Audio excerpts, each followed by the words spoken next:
एक आदमी ने दुनिया के सबसे सुंदर सुनहरे बाल बेरहमी से काट दिए, जिससे लंबी बालों वाली राजकुमारी छोटी बालों वाली बन गई। उसके बालों से बहती हुई सुनहरी रोशनी निकलती है, जिसे हल्के से छूने पर लोग जवान हो जाते हैं। उसका सबसे बड़ा सपना है कि वह सफेद टॉवर से बाहर निकलकर महल में जाकर आकाशदीप देखे।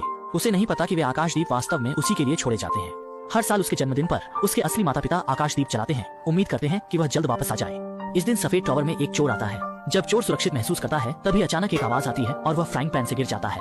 18 साल से किसी आदमी को न देखने वाली छोटी पे का दिल भी डर से धड़कने लगता है। जमीन पर पड़े चोर को देखकर उसके मन में जिज्ञासा होती है। माँ ने कहा कि सभी आदमी के मुंह में नुकीले दांत होते हैं। छोटी पे ने चोर का मुंह खोला। अरे, आदमी के भी सफेद दांत होते हैं। फिर वह चोर के बाल हटाती है। ये खतरनाक या डरावना नहीं लगता? छोटी पे को माँ की बातों पर शक होता है, लेकिन ये आदमी अच्छा दिखता है। अचानक चोर की आंखें खुल जाती हैं, जिससे छोटी पे फिर से फ्राइंग पैन बजा देती है। वह आदमी को अलमारी में बंद करने की तैयारी करती है, क्योंकि माँ आने वाली है। वह अपनी माँ को सरप्राइज देना चाहती है, लेकिन आदमी को खुश रखना आसान नहीं। बड़ी मुश्किल से वह उसे अलमारी में डाल पाती है। आईने में देखकर छोटी पे खुद पर गर्व महसूस करती है कि उसने एक आदमी को अलमारी में डाल दिया। मुझे भी इस लड़की पर गर्व है। फ्राइंग पैन से अपने ही माथे पर मार सकती है। अनजाने में छोटी पे को आदमी का बैग मिलता है, जिसमें एक चमचमाता हुआ ताज होता है। हाथ में पहनने पर बड़ा लगता है, लेकिन सिर पर रखने पर ऐसा लगता है जैसे यह उसी के लिए बना हो।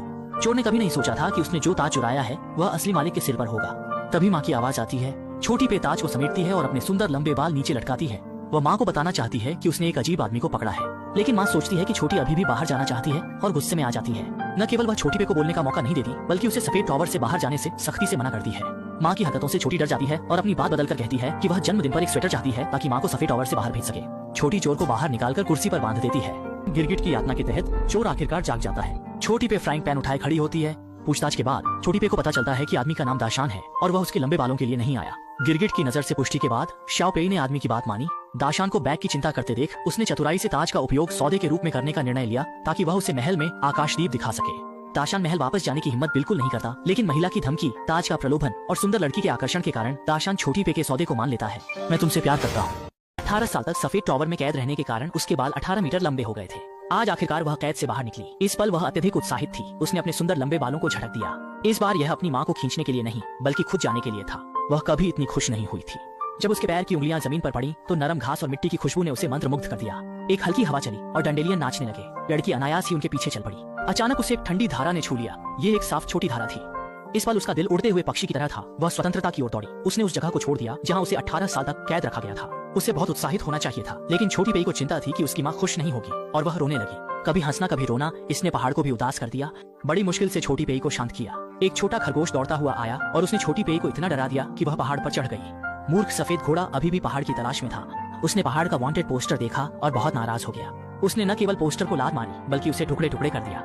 अचानक उसने लोगों की आवाज सुनी और जल्दी से एक पत्थर के पीछे छिप गया, कुछ पत्ते खींचकर बड़े घोड़े की मूर्ति की तरह। कदमों की आवाज करीब आते ही सफेद घोड़ा कूद पड़ा और चुड़ैल डर गई। सफेद घोड़े ने देखा कि यह बड़ा पहाड़ नहीं था और वह निराश हो गया। जादूगरनी ने शाही सफेद घोड़े को देखा और उसे अपनी बेटी की याद आ गई। बुरा महसूस करते हुए चुड़ैल जल्दी से घर भागी, लेकिन उसकी बेटी जा चुकी थी। हालांकि बेटी सगी नहीं थी, लेकिन वह उसके जीवन का अनिवार्य हिस्सा थी, जिसे वापस लाना जरूरी था। पहाड़ छोटी पेई को खाना खाने ले गया। दरवाजा खुला और अंदर सभी खतरनाक आदमी थे। दोनों ने फ्राइंग पैन की एड में सावधानी से भीड़ में से गुजरने की कोशिश की।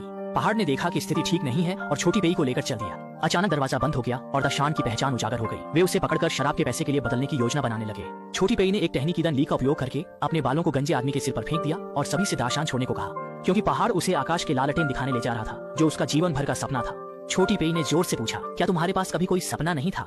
इस सवाल ने सभी को चौंका दिया। गंजा आदमी प्रभावशाली ढंग से आया, इस विषय में गहरी दिलचस्पी दिखाई और छोटी पेई के साथ अपनी भावनाओं को साझा करने लगा। कौन जवान नहीं हुआ है? किसके पास कोई सपना नहीं है? सभी की रुचि तुरंत जाग उठी, लेकिन तभी सैनिक अंदर घुस आए।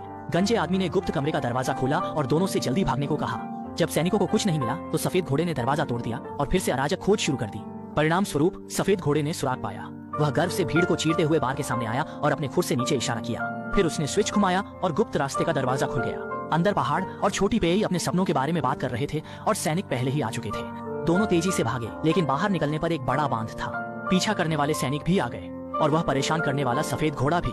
छोटी पेई ने फ्राइंग पैन दाशान को फेंक दिया। अपने लंबे बालों को लहराते हुए उसे सामने के लकड़ी के तख्ते पर बांध दिया और फिर दूसरी तरफ की छोटी पर कूद गई। पीछे छूटे पहाड़ केवल सैनिकों के साथ लड़ सकते हैं। फ्राइंग पैन लड़ाई का अद्भुत हथियार था। सैनिकों को एक एक करके गिरा दिया, लेकिन असली ताकतवर तो ये सफेद घोड़ा था। यह अपने मुंह में तेज तलवार पकड़े हुए पहाड़ की कड़ाही से लड़ रहा था। थोड़ी देर में बड़े पहाड़ की कड़ाही को उड़ा दिया गया।